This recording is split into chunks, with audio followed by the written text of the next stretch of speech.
بسم اللہ الرحمن الرحیم. السلام علیکم. میں آپ کے سامنے فخر لودھی ایک بار پھر سے. ہم سبجیکٹ جو ہم ڈسکس کر رہے ہیں وہ ہے سافٹ ویئر انجینئرنگ، اور آج ہمارا لیکچر نمبر ہے 33. لیکچر نمبر 33 میں ہم اپنی اسی گفتگو کو جاری رکھیں گے جو پچھلے چند لیکچر سے ہم جو بات کر رہے تھے. پچھلے لیکچروں میں ہم نے جو اپنی گفتگو جس موضوع پہ کی وہ یہ تھا کہ کس طریقے سے پروگرام لکھا جائے، کس طریقے سے کوڈنگ کی جائے کہ وہ ایک مینٹنیبل کوڈ کہلا سکے. اچھے کوڈ کے کیریکٹرسٹکس کیا ہیں؟ اگر آپ کو یاد ہو، میں یہ بار بار یہ تقریباً ہر لیکچر میں یہ بات ریپیٹ کر رہا ہوں، that we aim for simplicity, clarity and generality. Simple code, clear code, اور ایسا کوڈ جو ذرا جنرل نیچر کا ہو. تو اس طرح کے کوڈ کے کیا فائدے آپ کو ہوں گے؟ سمپل اور کلیئر کوڈ اگر ہوگا تو اس کو آپ کو پڑھنا، اس کو سمجھنا آسان ہوگا، اور اگر وہ جنرلٹی کی طرف اس کا ذرا ایک فوکس ہوگا تو اس کا مطلب یہ ہے کہ اس کوڈ کو ایکسٹینڈ کرنا بھی آسان ہوگا. یہ تمام باتیں جب ہم کسی کوڈ کو سمجھنے، اس کو پڑھنے اور اس کو ایکسٹینڈ کرنے کی ہم باتیں کرتے ہیں. کسی کوڈ کو پڑھنا اور اس کو سمجھنا جو ہے، یہ اگر آپ مینٹیننس کے کانٹیکس میں اگر آپ اس چیز کو یاد رکھیں تو these are important concepts. Otherwise آپ کو کوڈ کو پڑھ کے سمجھنے کی اگر آپ کو کوئی ضرورت نہیں ہوگی، اگر آپ نے اس کو مینٹین نہیں کرنا تو صرف اس کوڈ کو آپ کو پڑھ کے سمجھنے کی ضرورت ہوگی. وہ کلیئر ہونا چاہیے، جس کو آپ نے آگے لے کے چلنا ہے، اس کو ایکسٹینڈ کرنا ہے، اس میں اگر کوئی پرابلمس ہوں گے تو ان کو فکس کرنا ہے. So that is our aim and that is to write maintainable code. اس مینٹنیبل کوڈ کے حوالے سے ہم اپنے پچھلے چند لیکچرز میں کافی ہم نے گفتگو کی ہے، اور ہم نے بہت ساری چیزوں کو اس سلسلے میں دیکھا ہے. جو بیسک چیز جو آپ کے ہمیشہ ذہن میں رہنی چاہیے وہ یہ ہے کہ آپ کوڈ اس طریقے سے لکھیں جو کہ ایک سیلف ڈاکومنٹڈ کوڈ کی شکل میں سامنے آئے. سیلف ڈاکومنٹڈ کوڈ کون سا کوڈ ہے؟ اگر آپ کو یاد ہو، ایسا کوڈ جس کو آپ کو ایکسپلین کرنے کے لیے آپ کو کامنٹس کا سہارا کم سے کم لینا پڑے. آپ جب آپ کوڈ پڑھیں تو آپ کو کوڈ سمجھ آ جائے کہ اس کوڈ میں کیا ہو رہا ہے. اس سلسلے میں ہم نے جن چیزوں کی طرف نظر دوڑائی تھی، جن چیزوں کو ہم نے دیکھا تھا، ان میں ایک سٹائل اور فارمیٹ کی بات بھی تھی کہ اگر ہم ایک پرٹیکولر سٹائل کو اپنائے رکھیں گے اور ایک ہی کنسسٹنٹ طریقے سے کوڈ لکھیں گے تو کوڈ پڑھنے والے کے لیے ذرا آسانی ہوگی اگر ہم مختلف ایڈیمز وغیرہ کو یوز کریں گے. ہم نے نیمنگ کنونشنز کا بھی ذکر کیا تھا کہ کس طریقے سے مختلف ویریبلز، آئیڈینٹیفائرز کے نام کس طریقے سے لکھے جائیں، جن سے نہ صرف یہ چیز واضح ہو کہ اس آئیڈینٹیفائر کا مقصد کیا ہے، اس میں کس طرح کی انفارمیشن آپ مینٹین کر رہے ہیں، بلکہ یہ کس طرح کا یہ ویریبل یا آئیڈینٹیفائر ہے، کیا یہ گلوبل ویریبل ہے، یہ کانسٹنٹ ہے، کیا چیز ہے. تو یہ بھی ہم نے دیکھا تھا نیمنگ کنونشن سے کہ پڑھنے سے جب آپ اس سٹائل کو آپ فالو کریں گے تو آپ کو اس چیز سے کافی آسانی ہوگی اس چیز کو سمجھنا، اس کوڈ کو سمجھنا، اس کے کانٹیکسٹ کو، مختلف آئیڈینٹیفائرز کے کانٹیکسٹ کو سمجھنا. اسی طریقے سے ہم نے یہ دیکھا تھا کہ we don't want to use any tricks. کو کوڈ میں اس طریقے سے کوڈنگ نہ کی جائے جو بظاہر لگے کہ آپ نے بڑا انٹیلیجنٹ کوڈ لکھا ہے، اور وہ انٹیلیجنس کی نشانی کیا ہے کہ یہ کسی کو سمجھ نہیں آتا، اور کچھ ٹرکس یوز کرتے ہوئے آپ نے کچھ کام اچیو کیے ہیں. ایسا کوڈ انٹیلیجنٹ کوڈ نہیں ہوتا. فاؤلر کی ہم نے کئی بار پہلے بھی بات کی ہے، اگین میں یہاں پر دہراؤں گا، any fool can write code that computers can understand. Good programmers write code that humans understand. تو یہ جو دو تین چیزیں ہیں، یہ اس طرف آپ کی توجہ میں چاہتا ہوں کہ آپ ان چیزوں کو ذہن میں دہرا رہے، اچھے طریقے سے آپ یاد رکھیں.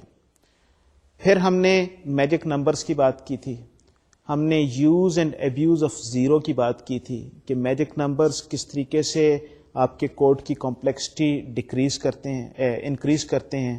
اس کو سمجھنے میں complexity not from cyclomatic complexity point of view, اس کا ہم آگے چل کے ذرا تھوڑا سا ذکر کریں گے کہ یہ کیا چیز ہوتی ہے. کوڈ کے اسٹرکچر میں تو آپ نے چینج نہیں کی، لیکن انڈرسٹینڈیبلٹی کے پوائنٹ آف ویو سے magic numbers they play a very significant role. جتنے زیادہ آپ نے میجک نمبرز یوز کیے ہوں گے اتنا اس کو سمجھنا مشکل ہوگا. اسی طریقے سے زیرو، سی یا سی پلس پلس یا اس طرح کی لینگویجز میں زیرو ایک بہت ایسی چیز ہے جو بہت ابیوز ہوتا ہے. ہر جگہ پہ جہاں پر آپ نے بولین ویریبل آپ نے فالس بھیجنا ہے زیرو بھیج دیتے ہیں، اور اس طریقے سے کہیں پر نل کیریکٹر ہے کچھ ہے تو زیرو اس کی جگہ استعمال ہو جاتا ہے. یہ زیرو کو ابیوز نہیں کرنا چاہیے. پرانے زمانے میں تو شاید یہ بات ٹھیک تھی، لیکن now you have language constructs that should be used properly. پھر ہم نے بات کی تھی کہ ماڈیولیرٹی کو کس طریقے سے استعمال کیا جا سکتا ہے کوڈ کی ریڈیبلٹی انہینس کرنے کے سلسلے میں. کوڈ کو جب آپ لاجیکل سٹیپس کو آپ فنکشنز میں الگ لے کے جائیں گے تو اس سے جو مین کام آپ کر رہے ہیں اس کو سمجھنا آسان ہوگا. آپ کو یہ پتا ہوگا کہ this is one logical step, this is the second logical step, this is the third logical step, اور اس لاجیکل اسٹیپ سے یہ الگورتھم کس طریقے سے کام کر رہا ہے. ماڈیولیرٹی کس طریقے سے اس کو ایکسپلین کرنے میں مدد دیتی ہے، یہ ہم نے پچھلی بار دیکھا تھا with couple of example selection sort کی اور کوئک سارٹ کی. اس کے علاوہ ہم نے یہ دیکھا کہ شارٹ سرکٹنگ جو ہے یہ ایک بڑی خطرناک چیز ہے. بولین ایکسپریشنز اور ایک آپ کے جو ویسے آپ کا بولین لاجک جو ہے، بولین الجبرا جو ہے، ان میں تھوڑا سا فرق ہے. بولین الجبرا میں جو آپرینڈس کا آرڈر جو ہے، جو آپ کی کسی آپریٹر کے لیفٹ سائڈ پہ یا رائٹ سائڈ پہ اینڈ اور آپریٹر جو ہیں وہ ایسوسیٹو آپریٹرس ہیں، ان سے کوئی خاص فرق نہیں پڑتا، چاہے آپ اسے لیفٹ پہ لکھ دیں چاہے آپ اسے رائٹ پہ لکھ دیں. A and B is the same as B and A. لیکن شارٹ سرکٹنگ کی وجہ سے یہاں پر یہ ریلیشن شپ قائم نہیں رہتی، اور اگر شارٹ سرکٹنگ کے نتیجے میں کچھ آپ سائٹ پہ کچھ کام بھی کر رہے ہوں تو اس طرح کا کوڈ ایک اچھا کوڈ نہیں ہوتا، جس میں اگر کوئی پرابلم ہو تو بعد میں اس کو ڈیبگ کرنا، اس کو پہلے ڈیٹیکٹ کرنا اور پھر اس کو فکس کرنا مشکل ہو جاتا ہے. تو شارٹ سرکٹنگ انتہائی امپورٹنٹ کانسیپٹ ہے جس کو آپ ذہن میں رکھیے، اور جب بھی آپ بولین ایکسپریشنز لکھیں تو آپ کو ہمیشہ یہ چیز ذہن میں ہونی چاہیے کہ یہ شارٹ سرکٹنگ ہوگی، اور اس شارٹ سرکٹنگ کے نتیجے میں کیا اس کے سائیڈ ایفیکٹس ہو سکتے ہیں، اس چیز کو آپ کو ذہن میں رکھنا ہوگا.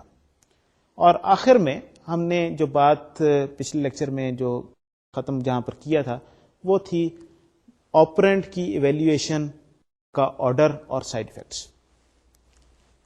آپرینٹس کی ایویلیویشن کا آرڈر اور سائیڈ ایفیکٹ، اس سلسلے میں ہم نے کافی لمبی گفتگو کی تھی. آج بھی یہیں سے میں بات اپنی شروع کروں گا. اگر آپ کو یاد ہو پچھلی بار کہ لینگویج جو ہے وہ اس چیز کو ڈیفائن نہیں کرتی کہ آپرینٹس کس آرڈر میں ایویلیویٹ ہوں گے.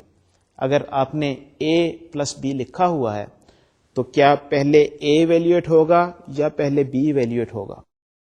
جو لینگویج جس چیز کو ڈیسائیڈ کرتی ہے، جس چیز کو ڈیفائن کرتی ہے، وہ ان آپریٹرز کی پریسیڈنس کا آرڈر ہے کہ ملٹیپلیکیشن ایڈیشن سے پہلے ہوگی.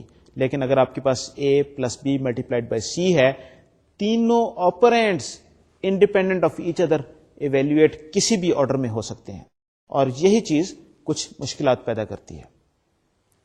یہ جس ایکسپریشن کی ہم نے بات کی تھی، اگر وہ ایکسپریشن اگر آپ کا اے پلس بی ہے تو کیونکہ ہمیں یہ نہیں پتا کہ کون سی سائڈ لیفٹ سائڈ یا رائٹ سائڈ پہلے ایویلیویٹ ہوگی، کمپائلر رائٹر نے اس کو کیسے لکھا ہے، الگورتھم کو کیسے امپلیمنٹ کیا ہے، اس وجہ سے اگر اے اور بی میں کچھ سائیڈ ایفیکٹس ہیں تو ان کا نتیجہ کچھ ایسے نکل سکتا ہے جس سے انڈیٹرمنسٹک ریزلٹس آپ کو ملیں گے. تو یہ سائیڈ ایفیکٹس کو ذرا آپ کو اس پہ توجہ دینی چاہیے، آپ کو سمجھنا چاہیے کہ سائیڈ ایفیکٹس کیا چیز ہیں. ہم نے پہلے بھی بات کی تھی سائیڈ ایفیکٹس کے بارے میں کہ یہ اسی طرح سے یہ چیز ہے جس طریقے سے اگر کسی پیشنٹ کو آپ میڈیسن دیں گے تو اس میڈیسن کا جس مرض کی وجہ سے وہ میڈیسن دی جا رہی ہے اس کا علاج تو شاید ہو جائے، لیکن اس کے ساتھ ہو سکتا ہے کوئی نیا مرض پیدا ہو جائے. اکثر آپ نے سنا ہوگا کہ کسی کو اینٹی بایوٹک دی تو اس کو کوئی ریئیکشن ہو گیا, آنکھیں سوج گئیں یا کچھ اس طریقے سے کچھ جسم پہ مختلف سرخ ہو گیا, تو یا پیٹ خراب ہو گیا. تو انفیکشن تو شاید ٹھیک ہو جائے, لیکن پیٹ خراب ہونا یہ اس کا ایک نیا مرض پیدا ہو گیا جس کو اب علاج کرنے کی ضرورت ہوگی. تو یہ پروگرامنگ میں بھی یہ سائیڈ ایفیکٹس جو ہیں یہ کیا ہوتے ہیں؟ یہ سائیڈ ایفیکٹ بیسیکلی ایسی چیز ہے کہ آپ ایک کام ایکچولی آپ کر رہے ہیں, لیکن اسی جگہ پہ ایک کچھ دوسرا کام بھی کیا جا رہا ہے جو مین کام سے ہٹ کے ہے.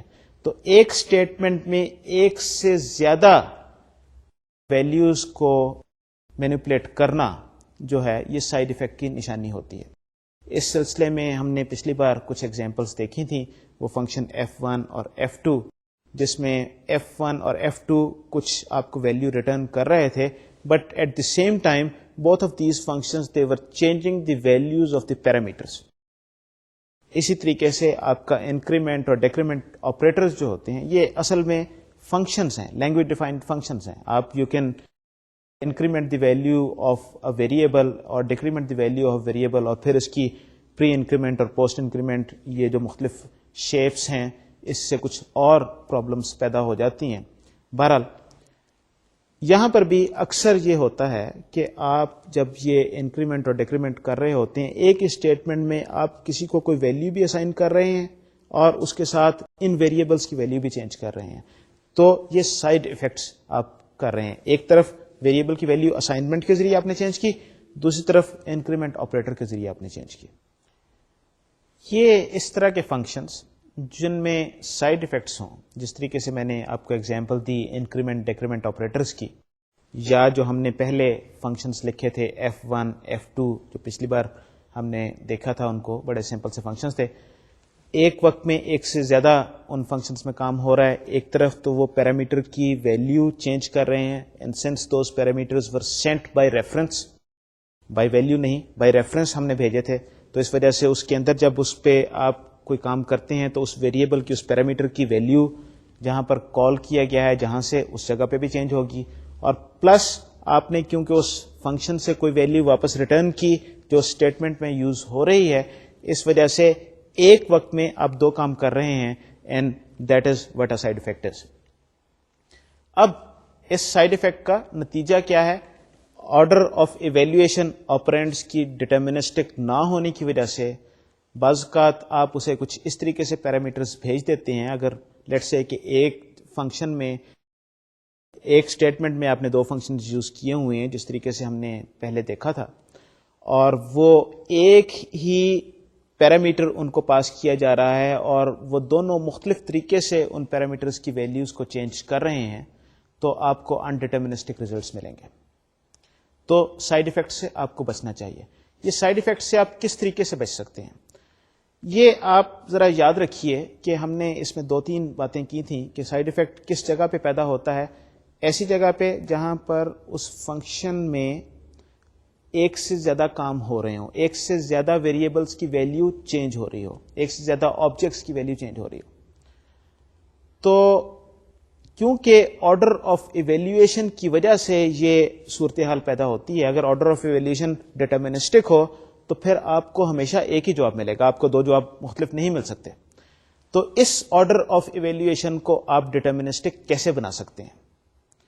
یہ بڑا ایک سمپل سا اس کا ایک طریقہ ہے, اور وہ کیا ہے کہ اگر آپ کی کوئی اسٹیٹمنٹ ہے جس میں آپ کچھ ایسی چیزیں یوز کر رہے ہیں جن کے سائیڈ ایفیکٹس ہیں, تو اس اسٹیٹمنٹ کو چھوٹی اسٹیٹمنٹس میں بریک کر دیں. میں آپ کو سلائڈ کی مدد سے ایکسپلین کرنے کی کوشش کرتا ہوں. اب یہ آپ کی جو پہلے جو اسٹیٹمنٹ تھی C is equal to F1A plus F2A, ذرا ایک نظر دوڑاتے چلیے وہ فنکشنز F1 اور F2 کی طرف بھی کہ وہ کیا فنکشن تھے. F1 was 2x plus 1, x کی ویلیو چینج کر کے اور اس میں ایک انکریمنٹ کر کے واپس بھیج رہا تھا, اور F2 جو آپ کا جو پیرامیٹر تھا اس کو 2 پہ ڈیوائڈ کر کے اس کی نئی ویلیو وہ 2 پہ ڈیوائڈ کر کے آپ کو ملے گی, اور اس ویلیو میں ایک ڈیکریمنٹ کر کے آپ کو واپس بھیج رہا تھا. اور پچھلی بار ہم نے دیکھا تھا کہ اگر F1 جو ہے پہلے ایویلیویٹ ہوتا ہے, F2 بعد میں ایویلیویٹ ہوتا ہے, تو اس کے نتیجے میں آپ کو کچھ رزلٹ ملتا ہے. اگر F2 پہلے ایویلیویٹ ہوتا ہے اور F1 بعد میں ایویلیویٹ ہوتا ہے تو رزلٹ آپ کو دوسرا ملتا ہے. اب آپ کا جو ٹارگٹ جو ہے, آبجیکٹو جو ہے, وہ یہ ہے کہ اس کو ڈٹرمنسٹک بنانا ہے. اس کو کمپائلر رائٹر پہ آپ نے نہیں چھوڑنا, آپ نے کہنا ہے کہ پہلے F1 ہو اس کے بعد F2 ہو. کیسے ہو سکتا ہے؟ میں نے جس طریقے سے کہا بڑا آسان طریقہ ہے. اس کو بریک کر دیں. بریک کیسے کریں؟ آپ دو نئے ٹیمپرری ویریبلز آپ ڈکلیئر کریں. آپ کہیں temp1 is equal to F1A and then you say temp2 is equal to F2A, اور اس کے بعد آپ کہیں C is equal to temp1 plus temp2. اب اس طریقے سے اس کو بریک کرنے سے آپ نے کہہ دیا ایکسپلسٹلی کہ پہلے F1 کو ایویلیویٹ کرنا ہے, اس کے بعد F2 کو ایویلیویٹ کرنا ہے. اس میں اب چانس والی بات کوئی نہیں رہ گئی. اب یہ ذرا ایک چیز میں یہاں پر دہرانا چاہتا ہوں کہ سب سے پہلی بات تو یہ ہے کہ آپ فنکشن لکھنے میں احتیاط کریں. ایسے فنکشن نہ لکھیں جس میں سائیڈ افیکٹس ہوں. اگر یہ بالکل ضروری ہو, اگر اس کے بغیر کوئی چارہ نہ ہو, بعض اوقات آپ کو ایسے فنکشنز لکھنے پڑتے ہیں جس میں ایک فنکشن میں ایک سے زیادہ ویریبلس کی ویلیو چینج ہو رہی ہوتی ہے, تو ان فنکشنز کو بڑی احتیاط سے استعمال کرنے کی ضرورت ہے. ان فنکشن کو استعمال کرتے وقت آپ اس چیز کا خیال رکھیں کہ اس اسٹیٹمنٹ میں ان کا جو آرڈر آف ایویلیویشن جو ہے, اس کی وجہ سے جو اسٹیٹمنٹ کا جو جواب جو ہے وہ انڈیٹرمنسٹک نہیں ہونا چاہیے. اگر ایسا ہوگا تو this is wrong program, this program has defects. اس کو آپ کو ٹھیک کرنے کی ضرورت ہے. اگر آپ اس کو بریک کر دیں گے جس طریقے سے میں نے آپ کو دکھایا, تو یہ آپ کا پروگرام ٹھیک ہو جائے گا, اس میں غلطی نہیں ہو سکتی. اب میں آپ کو کچھ سلائڈ کی مدد سے کچھ ایگزامپلس دکھاؤں گا, کچھ چیزیں بتاؤں گا کہ کس کس جگہ سے کس کس وجہ سے سائیڈ ایفیکٹس پیدا ہوتے ہیں, and what are the guidelines, how can we sort of avoid those side effects. تو آئیں چلتے ہیں ذرا پھر ایک بار سلائڈ پہ. سائیڈ ایفیکٹ کے پوائنٹ آف ویو سے دو تین چیزیں جو ہیں وہ نہایت خطرناک ہیں اور نہایت امپورٹنٹ ہیں. ان چیزوں کو سمجھنا اور ذہن میں رکھنا. سب سے پہلے تو میں انکریمنٹ اور ڈیکریمنٹ آپریٹرز کا ذکر کر چکا ہوں. یہ آپریٹرز ایسے ہیں جو بڑی آسانی سے پرابلم پیدا کر دیتے ہیں, پروگرام کو سمجھنے میں بڑی مشکلات پیدا کر دیتے ہیں. ذاتی طور پہ آپ کو چاہیے کہ ان آپریٹرز کو اوائڈ کریں. اگر آپ نے انکریمنٹ کرنا ہے تو سمپلی لکھتے ہیں i = i+1. یہ اس سے بہت آسان, بہت بہتر کام ہے بجائے اس کے کہ آپ i++ لکھیں. تو ایک چیز تو یہ ہے کہ آپ اس کو ان آپریٹرز کو اوائڈ کرنے کی کوشش کریں. دوسرے جو دو آپریٹرز جن کا میں اس وقت ذکر کرنا چاہوں گا وہ ہیں کاما آپریٹر اور اسائنمنٹ آپریٹر. یہ دو نہایت خطرناک آپریٹرز ہیں ونس اگین سائیڈ ایفیکٹس کے حوالے سے. اور یہ آپ کو جیسے کہ علم ہوگا C++ قسم کی لینگویجز میں آپ ایک اسٹیٹمنٹ میں, دیٹ از کہ ایک سیمی کولن سے دوسرے سیمی کولن کے درمیان میں جو کچھ لکھا ہوا ہے اس میں آپ ملٹیپل کام کر سکتے ہیں اسائنمنٹ اور یہ کاما آپریٹر کی مدد سے. کاما آپریٹر ایک ایگزامپل اس کی یہ ہے کہ آپ نے یہاں پر ڈیکلریشن کی انٹ i, j = 0. اب یہ جو کاما آپریٹر جو یہاں پر جو یوز ہو رہا ہے, بیسیکلی یہ ایک لائن میں آپ نے دو ویریبل آپ نے انٹیجر ٹائپ کے i اور j آپ نے ڈکلیئر کیے, اور اس میں j کو آپ نے 0 سے انیشلائز کر دیا. دو کام ہو رہے ہیں ایک اسٹیٹمنٹ میں. پرابلم اس میں کیا ہے کہ پرابلم جب آپ اس اسٹیٹمنٹ کو پڑھیں گے تو اکثر اوقات پڑھنے سے یہ تاثر ملتا ہے کہ i کی ویلیو بھی انیشلائز ہو رہی ہے 0 میں, جبکہ یہاں پر ایسا نہیں ہو رہا. یہ پہلی اسٹیٹمنٹ دیٹ از جب i کی ڈیکلریشن اور j کی ڈیکلریشن اور اس کی انیشلائزیشن یہ دونوں مختلف چیزیں ہیں. اس میں i کی ویلیو انیشلائز نہیں ہوتی, تو یہ کاما کی وجہ سے آپ کو یہ ایک طرف سائیڈ ایفیکٹ ہونے کی وجہ سے یہ پرابلم ہو رہا ہے. اگر آپ نے کچھ ویریبلس کو انیشلائز کرنا ہے اسٹیٹمنٹ میں تو رائٹ اے سیپریٹ اسٹیٹمنٹ جہاں پر آپ اسے کہیں کہ انٹ i, اس کے بعد دوسری statement int j = 0. In that case it would be very clear کہ i انیشلائز نہیں ہو رہا اور j انیشلائز ہو رہا ہے. دوسرا جو ایک امپورٹنٹ جو ہے چیز وہ یہ ہے کہ کاما اور ایکول جو اسائنمنٹ جو ہے ان کا کمبینیشن تو اور ہی زیادہ مشکلات پیدا کر دیتا ہے. یہ دونوں اپنی جگہ پہ مشکل چیزیں ہیں, دونوں اپنی جگہ پہ پرابلمس کریٹ کرتے ہیں, لیکن یہ کاما اور اسائنمنٹ دونوں مل جائیں تو پھر اس کو پڑھنے میں اور زیادہ مشکلات پیدا ہوتی ہیں. اگر یہ آپ کی یہ اس اسٹیٹمنٹ کو دیکھیں, we have these variable A B and C and we are seeing A is equal to B comma C is equal to 0. Once again یہاں پر اگر اس کو پڑھنے سے فوری طور پہ جو ذہن میں مطلب آئے گا اس کا مطلب یہ ہے کہ اے بی اور سی کی ویلیو جو ہے وہ 0 کے برابر سیٹ کی جا رہی ہے, اگرچہ ایسا نہیں ہے. تو اس طریقے سے اسائنمنٹ اور کاما کو آپ مکس نہ کریں, اس کو پڑھنے میں اس کو سمجھنے میں بڑی مشکلات پیدا ہوتی ہیں. You should have simply written A is equal to B semicolon and then C is equal to 0 the second statement. So یہ دو مختلف اسٹیٹمنٹ ہو گئی. جہاں پر ملٹیپل اسائنمنٹ کی بات ہے, یہ آلریڈی پچھلی بار ہم ایگزامپل دیکھ چکے ہیں, یہاں پر بھی میں آپ کو وہی ایگزامپل دوبارہ دکھاؤں گا. array I plus plus is equal to array I is equal to x. اب یہاں پر بھی کیونکہ یہ اسائنمنٹ اسٹیٹمنٹ جو تھی یہ ملٹیپل اسائنمنٹ ایک اسٹیٹمنٹ میں ہو رہی ہے, اور پھر آرڈر آف ایویلیویشن کی وجہ سے کچھ آپ کو یہ پتہ نہیں لگ رہا ہے کون سا آپرینٹ پہلے ایویلیویٹ ہوگا کون سا بعد میں ایویلیویٹ ہوگا, تو یہاں پر اس وجہ سے ایمبیگوٹی پیدا ہو گئی, انکنسسٹنسی, انڈیٹرمنسٹک قسم کا بیہیویئر سامنے آ گیا. تو ہمیشہ کوشش کریں کہ ملٹیپل اسائنمنٹ اسٹیٹمنٹس ایک اسٹیٹمنٹ میں آپ یوز نہ کریں, ملٹیپل اسائنمنٹ آپریٹرس ایک اسٹیٹمنٹ میں آپ یوز نہ کریں. اگر آپ کو یہ کام کرنا ہی ہے تو اس طریقے سے لکھیے array I plus plus is equal to x and then array I is equal to x. In that case you would know exactly کہ یہ کیسے کام ہو رہا ہے, کس طریقے سے کون سی ویلیو چینج ہو رہی ہے اور کس کا کس پہ کیا امپیکٹ ہو رہا ہے. ایک اور جو نہایت خطرناک جو چیز جو اکثر پروگرام میں دیکھنے کو ملتی ہے وہ یہ ہے کہ اسائنمنٹ کو بولین ایکسپریشن میں یوز کیا جائے.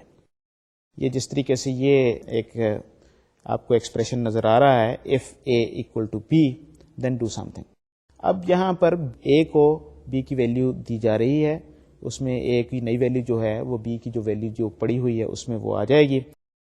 And if this value is not equal to 0, یہ ہم نے وہ 0 اور ٹرو اور فالس اور ایکسپریشنز کو ہم نے مکس کر دیا اور اس وجہ سے یہ پرابلم پیدا ہو گئی. اگر یہ ویلیو 0 کے برابر نہیں ہے تو then we are doing something. اس طرح کی چیزوں سے اجتناب کریں. اگر آپ نے یہ کام کرنا ہی ہے تو آپ یہ کر سکتے ہیں, اس اسٹیٹمنٹ سے پہلے آپ کہیں کہ a equal to b اور اس کے بعد آپ کہیں if a is not equal to 0. That is کہ آپ نے a میں b کی ویلیو اسائن کر دی, اس کے بعد آپ نے کہا کہ اب اس کو چیک کریں کہ یہ 0 کے برابر تو نہیں ہے. آپ ایکسپلسٹلی آپ یہ کہہ رہے ہیں کہ یہاں پر میں a میں b کی ویلیو اسائن کر رہا ہوں اور اس کے بعد اس کو میں 0 کے اگینسٹ چیک کر رہا ہوں. یہ جو پہلے جو کوڈ لکھا گیا تھا اس میں یہ چیز امپلیسٹ تھی, اور امپلیسٹ ہونے کی وجہ سے اس کو سمجھنا مشکل ہو جاتا ہے, اور جب آپ اس کو سمجھیں گے مشکل سے تو پھر اس کو ڈیبگ کرنا, اس کو انہینس کرنا, وہ سارے پرابلمس آپ کے لیے اسی طریقے سے سامنے آئیں گے. یہ جو سائیڈ ایفیکٹ اور آپرینٹس کی ایویلیویشن جو ہے یہ عام طور پہ اس کے بارے میں کم گفتگو ہوتی ہے پروگرامنگ کی کلاسز میں, لیکن یہ ایک نہایت امپورٹنٹ کانسیپٹ ہے. اور پروڈکشن کوڈ میں نے کئی بار دیکھا ہے انڈسٹری میں ایسا کوڈ لکھا ہوا جس کے سائیڈ ایفیکٹس ہیں, اور پھر ان سائیڈ ایفیکٹس کی وجہ سے پرابلم پیدا ہو رہے ہیں, اور پھر ان پرابلمس کو پہلے تو یہ سمجھ نہیں آتا کہ یہ پرابلم ہے کیا, پرابلم ہو کیا رہا ہے. جیسے ہم نے پچھلی بار ایگزامپل دیکھی تھی کہ we were supposed to initialize the value of A0 and A1, array 0, array index 0 اور index 1 پہ ہم ان کو ایک ویلیو x اسائن کرنا چاہ رہے تھے, لیکن کیونکہ آرڈر آف ایویلیویشن ہمارے کنٹرول میں نہیں تھا اس وجہ سے array 1 کی ویلیو چینج نہیں ہوئی اور وہاں پر گاربیج پڑی ہو سکتی تھی. تو اس طرح کے پرابلم پہلے تو یہی نہیں سمجھ آتا ہے کہ میں تو یہ کام کر رہا ہوں، یہاں پر یہ ویلیو چینج کیوں نہیں ہو رہی، اور عام طور پہ آپ کا اس طرف آپ کی توجہ ہی نہیں جاتی کہ یہ کام کوئی غلط بھی ہو سکتا ہے. بڑا سمپل سا دیکھنے میں اسٹریٹ فارورڈ سی چیز لگتی ہے، بالکل جس کو کہتے ہیں کہ اتنی سمپل ہے کہ آپ یہ سمجھتے ہیں کہ اس میں آپ غلطی کر ہی نہیں سکتے. یہ سائیڈ ایفیکٹس جب آپ کو اگر ان چیزوں کے بارے میں نہیں پتا ہوگا، ان کی طرف آپ توجہ نہیں دیں گے، تو یہ آپ کے لیے بڑی مشکلات پیدا کریں گے. اب جو اگلی چیز جو میں جس کے بارے میں گفتگو کرنا چاہتا ہوں، یہ اکثر جب بھی میں پروگرامنگ کے حوالے سے گفتگو کرتا ہوں، اچھا کوڈ لکھنے کے حوالے سے گفتگو کرتا ہوں، تو مجھ سے لوگ اس چیز کے بارے میں بحث کرتے ہیں، سوال کرتے ہیں، and they are not very clear about this thing. اور وہ کیا چیز ہے؟ وہ ہے پرفارمنس. یہ پرفارمنس کے بارے میں بے شمار بار یہ بات ہوتی ہے کہ جی یہ کوڈ کیسے لکھنا چاہیے کہ اس کی پرفارمنس بہتر ہو، ٹائم کم لگے، کام زیادہ ایفیشینٹلی، کام زیادہ جلدی کیا جا سکے. ایک پرابلم جو پرفارمنس کا ہے وہ یہ ہے کہ جب آپ کسی کوڈ کی پرفارمنس آپ بہتر بنانے کی کوشش کرتے ہیں تو بعض اوقات آپ کو کچھ ٹرکس پلے کرنے پڑتے ہیں، یا کچھ ایسے آپ کو سٹیپس لینے پڑتے ہیں جس سے اس کی ریڈیبلٹی پہ امپیکٹ ہوتا ہے. اور جب آپ کو اس کی ریڈیبلٹی اس کی خراب ہوگی، اس پہ امپیکٹ پڑے گا، تو اس کا مطلب یہ ہے کہ وہ کوڈ کم مینٹنیبل ہوگا. تو پرفارمنس اور مینٹنیبلٹی اکثر اوقات they are at odds with each other, دونوں ایک دوسرے کے مقابلے پہ ہوتے ہیں. اگر آپ پرفارمنس انکریز کرنے کی کوشش کرتے ہیں تو آپ کا جو ہے کوڈ وہ اتنا مینٹنیبل نہیں رہتا. اگر آپ مینٹنس کی طرف توجہ دیتے ہیں تو بعض اوقات اس کی پرفارمنس خراب ہو جاتی ہے. میں آپ کو یہ چیز ایک ایگزامپل کی مدد سے ذرا تھوڑا سا ایکسپلین کرنا چاہوں گا. یہ جو آپ کے سامنے ایک کوڈ سیگمنٹ نظر آ رہا ہے، یہ بیسیکلی یہ اس طرح کا کوڈ ایک بار مجھے لکھنے کا موقع ملا تھا، یا میں نے اس طرح کا کوڈ لکھا تھا جس میں there were certain conditions، اور جو problem that we were trying to solve وہ کافی کمپلیکس پرابلم تھا، کافی ٹائم کنزیومنگ پرابلم تھا. تو we had to do certain optimizations from performance perspective. تو یہ میں اسی طرح کے کوڈ جو میرے ایکسپیرئنس میں ہے اس کو میں پرفارمنس کے لیے کس طریقے سے میں نے ماڈیفائی کیا اور اس کے کیا ایفیکٹس ہوئے اس کی مینٹننس کے پوائنٹ آف ویو سے، ذرا اس کو ایک نظر دیکھتے ہیں. یہ جو کوڈ تھا یہ اس میں ایک فار لوپ ہے، اور اس فار لوپ کے بعد دیر از سم کوڈ سیگمنٹ جس کو سیگمنٹ 1 کا نام دیا گیا ہے. اس کے بعد there are certain if conditions. If condition 1 perform code segment number 3, if condition 2 perform code segment number 4, else if condition 3 perform code segment number 5. اور اس کے بعد یہ کنڈیشن کا جو بلاک ہے ختم ہونے کے بعد، if کا بلاک ختم ہونے کے بعد then there is this code segment which we need to perform, that is segment number 2. تو یہ ایک بڑا سمپل سا ایک اسٹرکچر ہے کوڈ کا.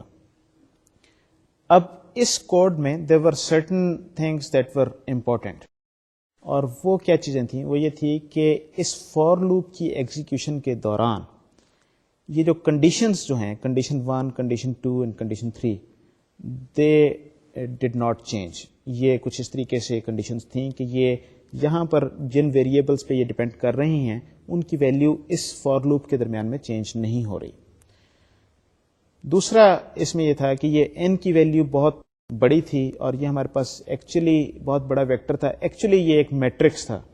ان میٹرکسز کے ساتھ ہم وی ور ڈوئنگ سرٹن آپریشنز، کچھ ہم پروجیکشنز بنانا چاہ رہے تھے، کچھ پریڈکشن کرنا چاہ رہے تھے گلوبل اکانومی کے بارے میں، کچھ اس طرح کا کچھ پروگرام تھا. اس کی ڈیٹیل میں جانے کی اس وقت ضرورت نہیں ہے. بٹ اینی وے، سو یہ ایک بہت لمبی چوڑی کمپیوٹیشن اس میں ہو رہی تھی. Actually it was more than 1 loops, یہ صرف ایک لوپ نہیں تھی.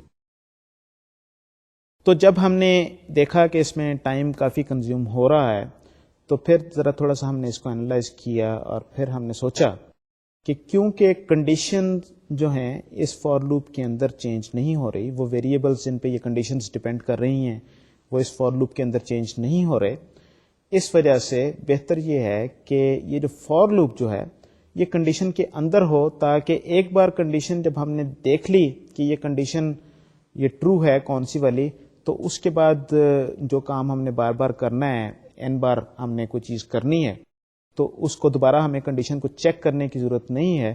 تو اس طریقے سے ہم ان سٹیپس کو ہم بچا سکتے ہیں جو اس کی کنڈیشن کو چیک کرنے کے. اور اگر فرض کریں یہ تیسری کنڈیشن، اس in that particular case we had a long list of conditions, تو جو پرٹیکولر کنڈیشن ہے اگر آخری والی کنڈیشن ہے تو اس کا مطلب ہے پہلی ساری وہ ٹیسٹ ہوں گی ہر لوپ کی اٹریشن میں، اور اس کے بعد آخری والی تک پہنچ کے پھر وہ کوڈ اس کی باڈی میں جو ہے وہ ایگزیکیوٹ ہوگا.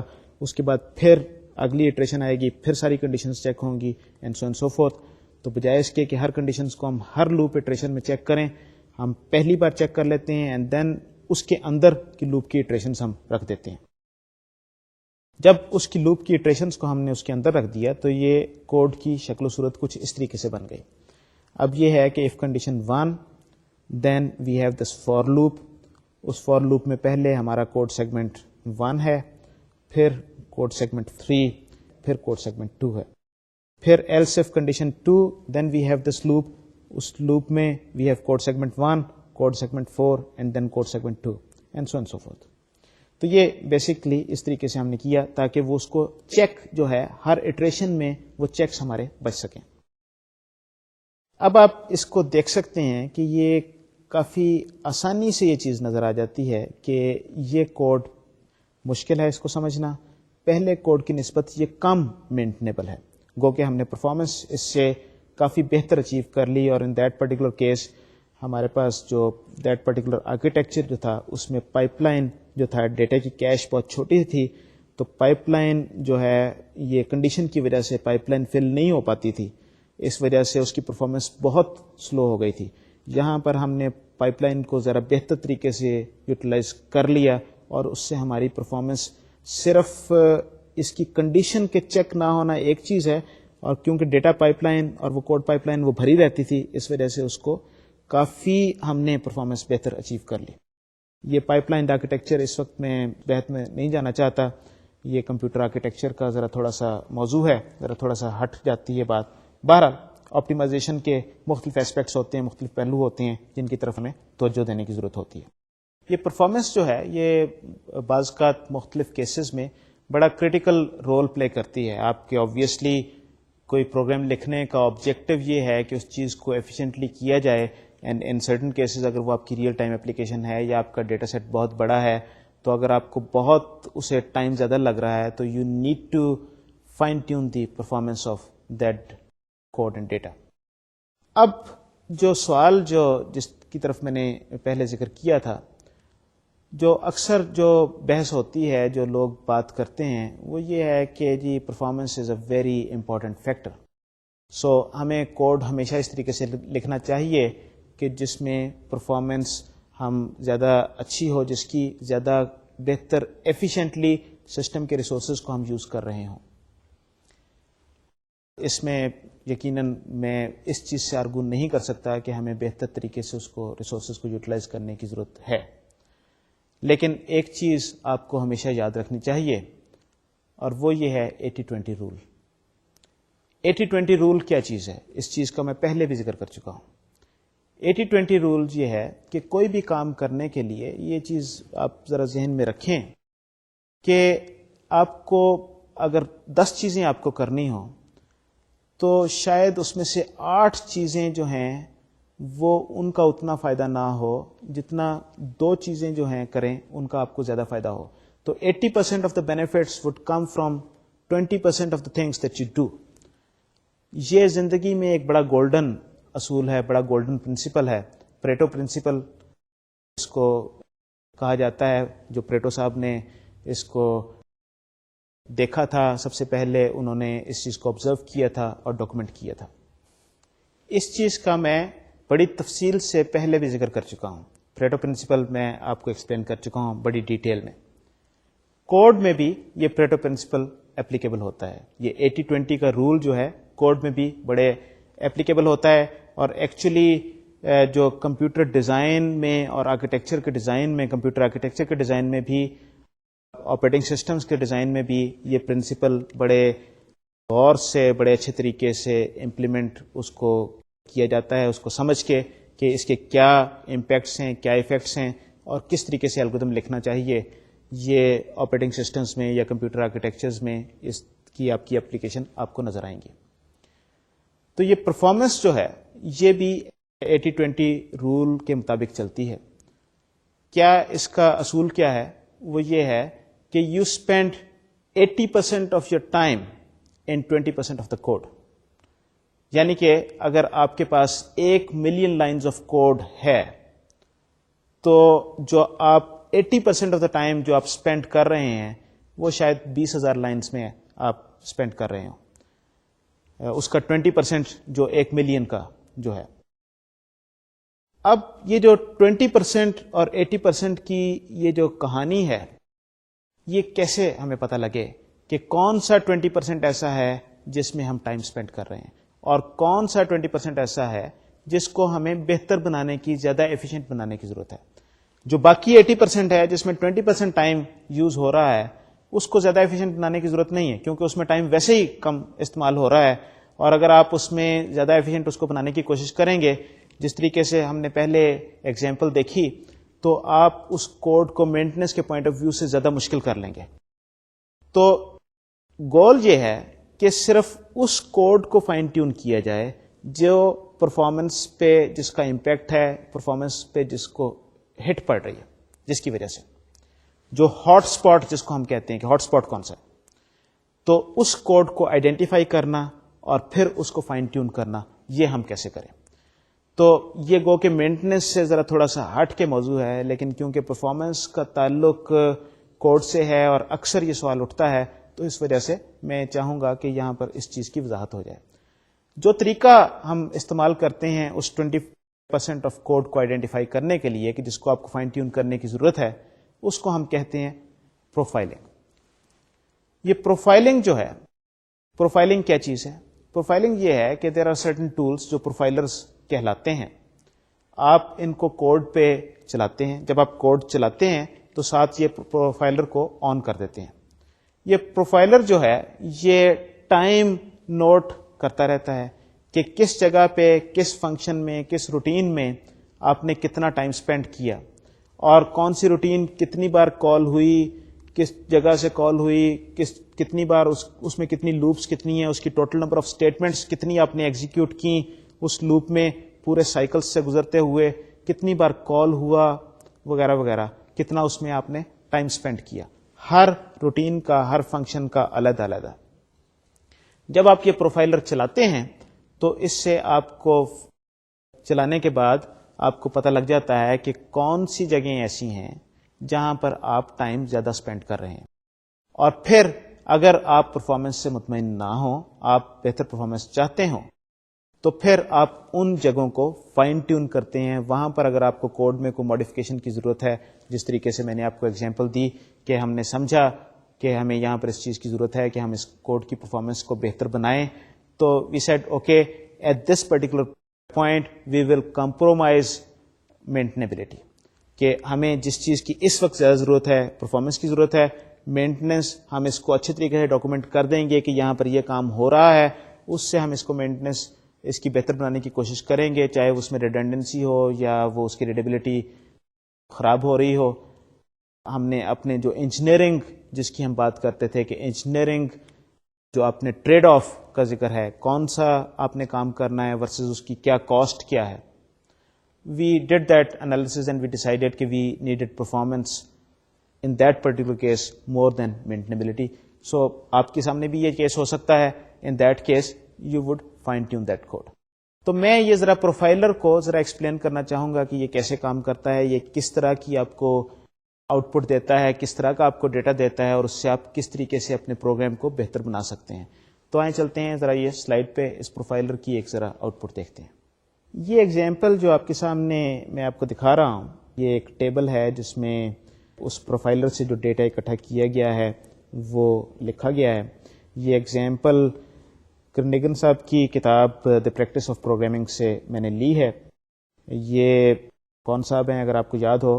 یہ وہی صاحب ہیں جنہوں نے سی لینگویج انوینٹ کی تھی. رچی اور ان دونوں نے مل کے یہ سی لینگویج انوینٹ کی تھی. تو یہ ایک بڑا اونچا مقام رکھتے ہیں ہماری کمپیوٹر سائنس کی کمیونٹی میں. بہرحال اس پروفائلر کی ایگزامپل جو ان کی جو ریئل ایگزامپل جو انہوں نے دی ہے کہ ان کے سامنے جو پیش آئی اور پھر انہوں نے کس طریقے سے اس کو پروفائل کر کے آئیڈینٹیفائی کیا, باٹل نیکس کیا ہیں, ہاٹ اسپاٹس کیا ہیں, اور پھر کس طریقے سے اس کوڈ کی پرفارمنس کو بہتر بنایا. تو پہلا سٹیپ یہ ہے یہ پروفائلر چلانا. تو یہ ایک فنکشن تھا ISSPAM کہ is spam, that is the name of that function.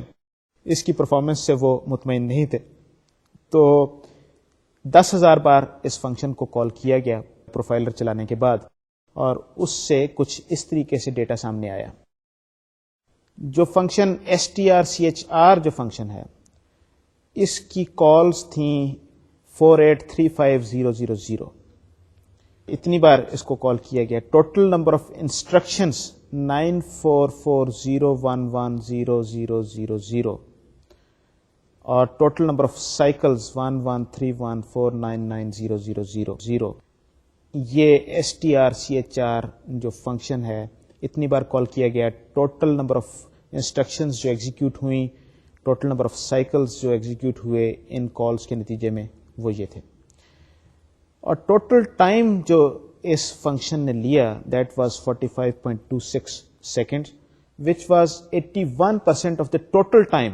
یہ 10,000 بار ISSPAM کو کال کرنے کے نتیجے میں جو ٹوٹل ٹائم جو لگا اس کا 81% ٹائم جو تھا was spent in this function. اس کے بعد 6.08 seconds that is 10.9% of the time was spent in strncmp. 2.59 seconds that is 4.6% of the time was spent in strstr. 1.83 seconds that is 3.33% was spent in strlen. یہ 4 functions جن کا میں نے ذکر کیا strchr 81%, strncmp 10.9%, strstr 4.6%, strlen 3.2%. یہ 4 function انہوں نے total 99.8% of the total time in 4 function میں کنزیوم ہوا. اس کے بعد ISSPAM واز اگین 0.09 سیکنڈز اور 0.2% ٹائم اس میں لگا. تو یہ 5 فنکشنز ہیں, ان سے مل کے total 100%. And there were 11 other functions which had insignificant contribution towards performance. یعنی کہ باقی 11 فنکشنز کا ٹائم ملا کے جو تھا یہ پہلے فنکشن strchr سے بے انتہا کم تھا, وہ تقریباً 0.001% کی رینج میں اس طرح سے ٹائم آ رہا تھا, جو انسگنیفیکنٹ, جو اس کو آپ کو کاؤنٹ کرنا, اس کو دیکھنا ہی بڑا مشکل ہے. تو پہلی بات تو یہ ہے کہ اس میں آپ یہ دیکھیے کہ وہ 80-20 رول سے بھی زیادہ یہ چیز سامنے نظر آ رہی ہے کہ ایکچولی اگر یہ ٹوٹل 13 فنکشن 14 فنکشنز اگر آپ ان کو دیکھیں وی ہیڈ 16, تو یہ 16 فنکشنز میں پہلے 2 functions they were taking 91.9% of the time اور باقی 14 فنکشنز دے ور ٹیکنگ لیس دین 10%. تو یہ ایک تو وہ 80-20 رول ایکچولی یہ اس سے بھی زیادہ ایک کیس ہے جو سامنے آیا کہ 80-20 سے بھی زیادہ اس کی ڈویژن ہے پرفارمنس کی اور اس کی. سو ایک بار پروفائلر چلانے کے بعد یہ اس طریقے سے فگر سامنے آئی. اچھا, اس پروفائلر چلانے میں ذرا ایک چیز ذرا امپورٹنٹ ہے نوٹ کرنا, وہ یہ ہے کہ اس فنکشن کو 10,000 بار کال کیا گیا. عام طور پہ جب آپ پروفائلر چلاتے ہیں اگر آپ نے کوئی چیز ایک بار آپ چلائیں گے تو آپ کو نمبرز اتنے چھوٹے ملیں گے, ملی سیکنڈز میں آپ کو نمبر ملیں گے کہ آپ ان کو ریکارڈ کرنا آپ کے لیے مشکل ہوگا, ان کو دیکھنا مشکل ہوگا. تو you need to execute this thing for number of times. تو یہ 10,000 20,000 لاکھ اس طریقے سے آپ نمبرز اس کو چلاتے ہیں اور پھر دیکھتے ہیں کس جگہ پہ کیسے ٹائم استعمال ہو رہا ہے تاکہ آپ کو سگنیفیکنٹ ڈیٹا آپ کے سامنے آئے. تو پروفائلر میں 2-3 چیزیں, ایک تو یہ ہے کہ نمبر آف ٹائمز آپ کو چلانا پڑتا ہے, آپ کو یہ سیٹ کرنا پڑتا ہے کتنی بار اس کو کال کرنا ہے, اور پھر یہ ہے کہ اس کو اس پورے پیریڈ کے دوران میں اس چیز کو ریکارڈ کر کے then you analyze this data and identify what are the hotspots. So اس طریقے سے پروفائلنگ کرنے سے آپ کے پاس جو باٹل نیکس جو ہیں وہ سامنے آ جاتی ہیں, وہ ہاٹ اسپاٹس آپ کے سامنے آ جاتے ہیں, and then you can fine tune those hot spots. اب نیکسٹ کوشچن از کہ جب آپ جو ہاٹ اسپاٹس, جو پرفارمنس باٹل نیکس آپ کے سامنے آئے, تو اب ان کو کیسے ٹھیک کیا جائے, ان ہاٹ اسپاٹس کو کول ڈاؤن کیسے کیا جائے. Basically there are only two fundamental approaches. وہ دو کیا چیزیں ہیں. ایک تو یہ ہے کہ آپ کوئی نیا الگوریدم آپ سامنے لے کے آئیں. اگر آپ کسی جگہ پہ آپ کو پرفارمنس ہٹ پڑ رہی ہے تو آپ سوچیں, یہ دیکھیں کہ کیا کوئی اور الگوریدم استعمال کیا جا سکتا ہے. اسی جو مثلا ایس ٹی آر جو ہے, یہ جو کچھ بھی کام یہ کرتا ہے, اسی کام کو کرنے کا کوئی اور الگوریدم ہو سکتا ہے جس سے اس کی پرفارمنس بہتر ہو جائے. ایک ایگزامپل جس طریقے سے ہے کہ فرض کریں آپ نے سارٹنگ کا کچھ کام کیا ہوا ہے, تو آپ کو نظر آتا ہے کہ یہ سارٹنگ جو ہے یہ بہت ٹائم لے رہی ہے آپ کے پرٹیکولر کیس میں. تو جب آپ اس کو انالائز کرتے ہیں تو پتہ لگتا ہے کہ اس میں ببل سارٹ کا فنکشن آپ نے یوز کیا ہوا ہے. تو جب آپ اس ڈیٹے کو انالائز کرتے ہیں تو آپ یہ دیکھتے ہیں کہ ببل سارٹ کی بجائے اگر آپ کوئک سارٹ کا فنکشن آپ یوز کریں گے تو شاید آپ کو پرفارمنس بہتر ملے گی, اور شاید بہت بہتر مل جائے پرفارمنس. تو یہاں پر آپ نے ببل سارٹ کو کوئک سارٹ سے آپ نے چینج کر دیا, اس کو ریپلیس کر دیا, باقی سارا کا سارا ویسے ہی رہا, آپ نے صرف سارٹنگ کا الگوریدم چینج کر دیا اور اس سے آپ کی پرفارمنس بہتر ہو گئی. دوسرا جو پرفارمنس کو انہینس کرنے کا طریقہ جو ہے وہ ایکچولی تو یعنی کہ ان الگوریدمز میں کچھ چینجز وغیرہ کرنا ہی بیسکلی چیز ہے, لیکن جب ہم ایک سیٹ آف فنکشنز کو ہم دیکھتے ہیں اور پھر ہم الگوریدمز کو چینج کرتے ہیں تو اس کا مطلب یہ ہے کہ basically we are sort of rewriting the structure of changing the structure of the program, not just changing the algorithm of one particular function. تو ان دس پرٹیکولر کیس جو ٹاپ کے 3 جو آپ کو جو فنکشنز نظر آئے تھے ان میں 99% ٹائم یوز ہو رہا تھا. تو they decided to change that set and rewrite that particular set of functions اور ان کو ریسٹرکچر کر دیا. اس کو ریسٹرکچر کرنے کے نتیجے میں جو آپ کو جو پرفارمنس گینز ملیں وہ آپ کے سامنے یہ سلائڈز پہ ہیں. اب اس کیس میں وہ set of functions was replaced by this function mem cmp which was more complex than those functions, but the time it took for the same 10,000 iterations or 10,000 calls to ISSPAM, it was 3.524 seconds instead of 45 سے زیادہ seconds, اور 6 اگر دوسرے second پہ ملا رہے ہیں تو 50 سیکنڈ سے زیادہ, 50 سیکنڈ سے یہ 3 سیکنڈ پہ اس کا جواب آ گیا, 3.5 سیکنڈ پہ. اور دوسرا اس کا ایک جو ایفیکٹ جو آپ کو شاید یہاں پر نظر آ رہا ہو, جو ویسے آبزرو کرنا اتنا آسان نہیں ہے, جو ایس ٹی آر لین کا فنکشن جو ہے, جو پہلے جو اس کی ٹوٹل کو 2 ملین سے زیادہ کالز اس کی ہو رہی تھیں, اب there are only 652 calls. So there was a significant improvement in the overall performance and the number of calls. یہ پرفارمنس ٹیوننگ جو ہے یہ ایکچولی اس کے بہت سارے ایسپیکٹس ہوتے ہیں.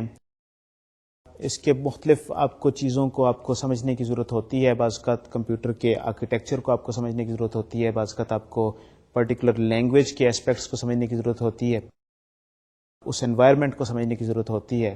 تو اسی صورت میں آپ بہتر پرفارمنس اچیو کر سکتے ہیں.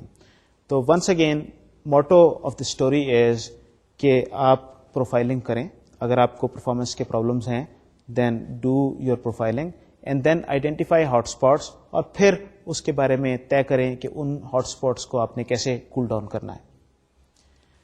مختلف میں نے ذکر کیا کہ انوائرمنٹ کا اس سے تعلق ہوتا ہے, لینگویج کا تعلق ہوتا ہے, آرکیٹیکچر کا تعلق ہوتا ہے, مختلف چیزیں ہوتی ہیں جن کا پرفارمنس پہ امپیکٹ پڑتا ہے. اس سلسلے میں 2-3 مثالیں آپ کو دینا چاہوں گا, اور یہ میرے بیسیکلی ذاتی ایکسپیرینس کی مثالیں ہیں جو سامنے میں آپ کے پیش کروں گا. جب میں نے شروع میں پروگرامنگ شروع کی آج سے 20-22 سال پہلے, تو جو ہم نے ایک پروگرام لکھا تھا وہ فورٹرین میں پروگرام لکھا تھا. اس فورٹرین میں جو پروگرام لکھا تھا اس میں وی ہیڈ 2 ڈائمینشنل ڈیٹا، جس ڈیٹے کو ہم مینیپولیٹ کر رہے تھے، and the size of that data, the matrix itself was large. اس لارج میٹرکس کو جب میں اس کو مینیپولیٹ کر رہا تھا تو جس طریقے سے ڈیٹا کو مینیپولیٹ کیا جا رہا تھا that was row major format. Row major کیا کہ پہلے ہم روز کو، ہر رو کو اٹریٹ کر کے، یعنی کہ ایک رو کو پورا کر لیا، دیٹ از جتنے بھی اس رو میں کالمس ہیں ان ساروں کا ڈیٹا اٹھا لیا، اس کو جو بھی مینیپولیٹ جس طریقے سے بھی کرنا ہے، پھر سیکنڈ رو، پھر third row, and so and so forth. اگر آپ کو پتا ہو یہ رو میجر جو ہے یہ سی یا سی پلس پلس، پیسکیل، یہ جو لینگویجز جو ہیں یہ 2 ڈائمینشنل ڈیٹے کو، میٹرکس کو، یہ رو میجر میں امپلیمنٹ کرتی ہیں. یہ جو فورٹرین جو ہے یہ ایکچولی رو میجر میں نہیں، یہ کالم میجر میں ڈیٹا کو آرگنائز کرتی ہے. کالم میجر کا کیا مطلب ہے کہ پہلے پہلا کالم، پھر دوسرا کالم، پھر تیسرا کالم. رو میجر کا مطلب ہے پہلے پہلی رو، پھر دوسری رو کا ڈیٹا، پھر تیسری رو کا ڈیٹا. اب اس سے فرق کیا پڑا؟ فرق یہ پڑا کہ کیونکہ وہ ڈیٹا لارج ڈیٹا تھا، وہ میٹرکس بہت بڑا ڈیٹا تھا، تو جب آپ ایک رو سے جب نیکسٹ اس رو کے کالم پہ جاتے تھے تو اس دوران میں کیونکہ ڈیٹا کالم وائز آرگنائز تھا تو آپ کو ایک پورا سیٹ آف ڈیٹا اٹھا کے نئے سرے سے لے کے آنا پڑتا تھا جو پائپ لائن فل کرنے کے لیے، اور اس میں بے شمار پیج فالٹس ہو رہی تھیں. اچھا، ہمارے کیس میں ہوا یہ کہ ہم نے جو وہ کوڈ لکھا وہ کوڈ بڑا ٹھیک چل رہا تھا، کوئی پرفارمنس کا ایشو نہیں تھا، لیکن جب کوئی اور پروگرام اس کے ساتھ چل رہا ہوتا تھا اس مشین پہ، وہ ویکس کی مشین تھی، تو پھر پرفارمنس بہت سلو ہو جاتی تھی. And we would just laugh about the other program کہ اس کی وجہ سے سارا بیڑا غرق ہو رہا ہے. پرابلم ایکچولی ہمارے پروگرام کے ساتھ تھا. وی ڈڈ ناٹ نو کہ فورٹرین جو ہے ڈیٹے کو کس طریقے سے آرگنائز کرتی ہے. اگر ہم اس کو کالم میجر آرگنائزیشن کو ہمیں پتا ہوتا اور ہم اس کو ڈیٹے کو کالم وائز مینیپولیٹ کرتے تو کبھی یہ پرابلم نہیں آنا تھا. اسی طریقے سے ایک اور ایگزامپل میرے سامنے آئی کہ ہم کچھ کام کر رہے تھے، اس میں ڈیٹا بیس جو تھا وہ انوالوڈ تھا، اور after certain amount of time وہ بہت سسٹم سلو ڈاؤن ہو جاتا تھا. یہ سسٹم سلو ڈاؤن کیوں ہو رہا تھا؟ یہ بیسیکلی اس کی وجہ یہ تھی کہ جب اگر آپ کو پتا ہو جو ٹرانزیکشنز ڈیٹا بیسز میں جب ہوتی ہیں تو جو ڈیٹا بیس جو مینجمنٹ سسٹم جو ہے وہ ان ٹرانزیکشنز کو رول بیک کرنے کے لیے ان پوری ٹرانزیکشن کا پورا لاگ مینٹین کرتا ہے رول بیک سیگمنٹ میں، اور اگر کسی وجہ سے یہ ٹرانزیکشن سکسیسفلی کمپلیٹ نہ ہو پائے تو اس پوری ٹرانزیکشن کو واپس رول بیک کرنے کی ضرورت پڑتی ہے. تو ان دس پرٹیکولر کیس یہ ہماری ٹرانزیکشن بہت لمبی ہو رہی تھی، اور یہ ٹرانزیکشن بہت لمبی ہونے کی وجہ سے کیونکہ بیچ میں بریک نہیں آ رہا تھا تو یہ رول بیک سیگمنٹ بہت لمبا ہو رہا تھا. رول بیک سیگمنٹ اس میں ڈیٹا بہت اکٹھا ہو رہا تھا، اور جب اس میں یہ بہت اس کا سائز بڑھ جاتا تھا تو آہستہ آہستہ یہ سلو ڈاؤن اس وجہ سے ہونا شروع ہو گیا تھا کہ پیج فالٹس اور واپس ورچوئل میموری اس میں آپ کے ڈسک پہ یہ ڈیٹا سیو کرنے کی کوشش کرتا تھا اور اس پہ بار بار اس کو جانے کی ضرورت پڑتی تھی. تو جب اس پرابلم کو ہم نے ڈیٹیل میں اینالائز کیا تو ہمیں پتہ لگا کہ ہماری یہ پرٹیکولر ٹرانزیکشن جو ہے یہ بہت لمبی ہے. اس پرٹیکولر کیس میں شاید اتنی لمبی ٹرانزیکشن کی ہمیں ضرورت نہیں ہے. تو ہم نے کیا کیا، ہم نے اس ٹرانزیکشن کو چھوٹی ٹرانزیکشن میں بریک کر دیا. تو وہی ٹرانزیکشن جو شاید 1 گھنٹہ یا شاید کچھ اس سے بھی زیادہ ٹائم لے رہی تھی وہ چند سیکنڈز میں کمپلیٹ ہونی شروع ہو گئی. یہ پرفارمنس کا ایک امپیکٹ ہوتا ہے. یہ چیزیں آپ کو نظر میں رکھنے کی ضرورت ہوتی ہے، سوچنے کی ضرورت ہوتی ہے. پوائنٹ میرا صرف اتنا ہے کہ ہر انوائرمنٹ میں آرکیٹیکچرل پوائنٹ آف ویو سے، لینگویج کے پوائنٹ آف ویو سے، ٹول کے پوائنٹ آف ویو سے کچھ ڈفرینٹ پرفارمنس کے ایشوز ہو سکتے ہیں. آپ پروگرام لکھیں گے، آپ کوڈ کریں گے تو ہو سکتا ہے کہ آپ کے ذہن میں وہ ایشو اس وقت سامنے نہ ہو جو ڈیٹا بیس کا ایشو جو ہے یہاں پر جو آپ کوڈ لکھ رہے ہیں اس میں سامنے نہیں آ رہا. ٹھیک ہے، تو پروفائلنگ سے، انالیسس سے آپ چیزوں کو آئیڈینٹیفائی کریں گے، اور پھر جب آپ کو ضرورت پڑے تو پھر ان چیزوں کو ٹھیک کر سکتے ہیں، انہیں آپ ٹھیک کر لیں. اسی طریقے سے ایک اور ایگزامپل ہمارے سامنے آئی تھی، بے شمار ایگزامپلس ہیں. جس میں ایک پروگرام ایسا تھا جس میں ڈیٹا اور کچھ سیٹ آف رولز ہم اس ڈیٹا پہ اپلائی کر رہے تھے. That data was taking over 1 hour. اور جب ہم نے اس ڈیٹے کو بریک ڈاؤن کر کے ان سیٹ آف رولز کو ایک سیٹ آف ڈیٹا پہ بجائے اس کے کہ بڑے سیٹ آف ڈیٹا پہ کرنے کے ہر انڈیویجل سیٹ آف ڈیٹا پہ الگ الگ ان رولز کو اپلائی کرنا شروع کر دیا تو وہ سیکنڈز میں اس کا جواب آ گیا. Once again the thing was profile and then decide. پہلے آپ ڈیزائن کرتے وقت کوڈ لکھتے وقت آپ ان چیزوں کا خیال نہیں رکھ سکتے, ہر جگہ پہ آپ کو رکھنے کی ضرورت نہیں ہے. صرف آپ باٹل نیکس کو آئیڈینٹیفائی کریں اور اس کے بعد اس چیز کو آپ آگے بڑھائیں. جو پرفارمنس کے حوالے سے جو چیز خاص طور پہ ذہن میں آپ کے رہنی چاہیے وہ 80-20 رول ہے. آج کیونکہ ہمارے لیکچر کا وقت اب ختم ہو رہا ہے تو میں اس جگہ پہ اس کو ختم کرنے کی آپ سے اجازت چاہوں گا. انشاءاللہ اگلے لیکچر میں ہم مینٹنیبل کوڈ کے حوالے سے اپنی گفتگو کو جاری رکھیں گے. اس وقت تک کے لیے آپ مجھے اجازت دیجیے. خدا حافظ اور السلام علیکم.